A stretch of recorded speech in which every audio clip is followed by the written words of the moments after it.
ಸಂಸದ ಕೋಟಾ ಶ್ರೀನಿವಾಸ ಪೂಜಾರಿ ಅವರು ಮುಖ್ಯಮಂತ್ರಿಗಳ ವಿರುದ್ಧ ಆಕ್ರೋಶ ವ್ಯಕ್ತಪಡಿಸಿದ್ದಾರೆ.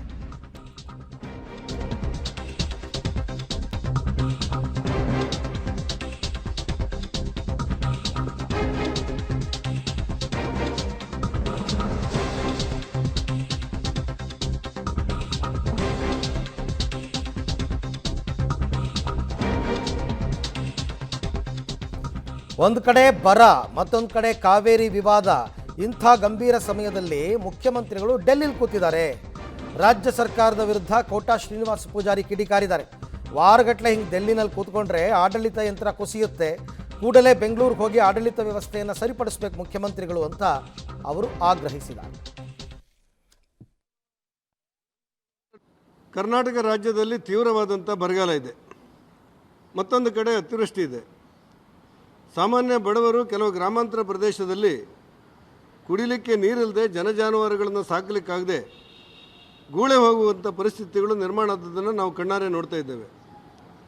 ಇಂಥ ಪರಿಸ್ಥಿತಿಯಲ್ಲಿ ಕಾವೇರಿ ಜಲವಿವಾದದಿಂದಾಗಿ ಗೊಂದಲ ಹುಟ್ಟಾಕಿದೆ ಮಂಡ್ಯದ ಕಡೆ. ಇಂಥ ಗಂಭೀರ ಪರಿಸ್ಥಿತಿ ಕರ್ನಾಟಕ ರಾಜ್ಯದಲ್ಲಿರುವಾಗ ಕಾನೂನು ಸುವ್ಯವಸ್ಥೆ ಸಂಪೂರ್ಣವಾಗಿ ಹದಗೆಟ್ಟಿದೆ ಅಂತೇಳಿ ಜನ ಆಡ್ಕೊಳ್ತಾ ಇದ್ದಾರೆ. ಇಂಥ ಗಂಭೀರ ಪರಿಸ್ಥಿತಿಯಲ್ಲಿ ಕರ್ನಾಟಕ ರಾಜ್ಯದ ಜನತೆ ಇರುವಾಗ ಮಾನ್ಯ ಮುಖ್ಯಮಂತ್ರಿಗಳು ಮತ್ತು ಡಿ ಕೆ ಶಿವರು ಮತ್ತು ಅವರ ಇಡೀ ತಂಡ ಹೆಚ್ಚು ಕಡಿಮೆ 5-6 ದಿವಸಗಳಿಂದ ದೆಹಲಿಯಲ್ಲಿ ಬಿಡುಬಿಟ್ಟಿದೆ. ಕಾರಣಗಳೇನೇ ಇರ್ಬೋದು, ರಾಹುಲ್ ಗಾಂಧಿಯವರು ಇವನ್ನು ಗಂಭೀರವಾಗಿ ಗಮನಿಸಿದ್ದಾರೆ ಇಲ್ವೋ, ಅಥವಾ ಪರಿಸ್ಥಿತಿ ಒತ್ತಡದಿಂದಾಗಿ ವಿಳಂಬ ಆಗಿದೆಯೋ, ಎಲ್ಲವೂ ನಮಗೆ ರಾಜ್ಯದ ಜನತೆಗೆ ಸಂಬಂಧಪಟ್ಟದ್ದಲ್ಲ. ನಾನು ಮುಖ್ಯಮಂತ್ರಿಗಳ ಆಗ್ರಹಪಡಿಸ್ತೇನೆ, ಒಂದು ಕಡೆ ಬರ, ಒಂದು ಕಡೆ ಅತಿವೃಷ್ಟಿ, ಮತ್ತೊಂದು ಕಡೆ ಕಾನೂನು ಸುವ್ಯವಸ್ಥೆಯ ಗೊಂದಲ, ಇನ್ನೊಂದು ಕಡೆ ಕಾವೇರಿಯ ಜಲವಿವಾದ. ಇಂಥ ಗಂಭೀರ ಪರಿಸ್ಥಿತಿಗಳಿರುವ ಪರಿಸ್ಥಿತಿಯಲ್ಲಿ ರೈತರು ರೈಟ್. ಇನ್ನು ವಿಶ್ವನಾಥ್ ಅವರು ಕೂಡ ಇದೇ ವಿಚಾರಕ್ಕೆ ಸಂಬಂಧಪಟ್ಟಂತೆ ಪ್ರತಿಕ್ರಿಯೆಯನ್ನು ಕೊಟ್ಟಿದ್ದಾರೆ. ಎಲ್ಲ ರಾಜಕೀಯ ನಾಯಕರು ಮಾತನಾಡ್ತಾ ಇದ್ದಾರೆ. ಈ ತಮಿಳುನಾಡಿಗೆ ಕಾವೇರಿ ನೀರು ಹರಿಸೋದಕ್ಕೆ ಏನು ಶಿಫಾರಸು ಆಗಿತ್ತು, ಈ ವಿಚಾರಕ್ಕೆ ಸಂಬಂಧಪಟ್ಟಂತೆ ರಾಜಕೀಯ ನಾಯಕರ ಹೇಳಿಕೆಗಳು, ಒಬ್ಬೊಬ್ಬರ ಹೇಳಿಕೆಗಳು ಒಂದೊಂದು ರೀತಿ ಭಿನ್ನವಾಗಿದೆ. ಕಾವೇರಿ ವಿಚಾರದಲ್ಲಿ ಸಿಎಂ ಅಸಡ್ಡೆ ತೋರಿದ್ದಾರೆ. ಇಲ್ಲಿ ಬೆಂಕಿ ಹೊತ್ತಿ ಉರಿತಿದೆ, ಅವ್ರು ನೋಡಿದ್ರೆ ಡೆಲ್ಲಿನಲ್ಲಿ ಹೋಗಿ ಕೂತಿದ್ದಾರೆ. ಇವರಿಗೆ ಕ್ಯಾಬಿನೆಟ್ ವಿಸ್ತರಣೆನೇ ಮುಖ್ಯ ಆಗೋಯ್ತಾ? ಕಾಂಗ್ರೆಸ್ ನಾಯಕರು ದೆಹಲಿಯಲ್ಲಿ ಬಿಟ್ಬಿಟ್ಟಿರೋದು ಸರಿನಾ? ಈ ಸಂದರ್ಭದಲ್ಲಿ ಕರ್ನಾಟಕದಲ್ಲಿ ಇರಬೇಕಾಗಿತ್ತು ಅಂತ ಸಿಎಂ ವಿರುದ್ಧ ಬಿಜೆಪಿ ಶಾಸಕ SR ವಿಶ್ವನಾಥ್ ಕಿಡಿಕಾರಿದ್ದಾರೆ.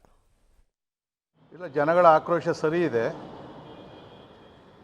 ಇವತ್ತು ಏನು ತೀವ್ರವಾದಂಥ ಬರಗಾಲ,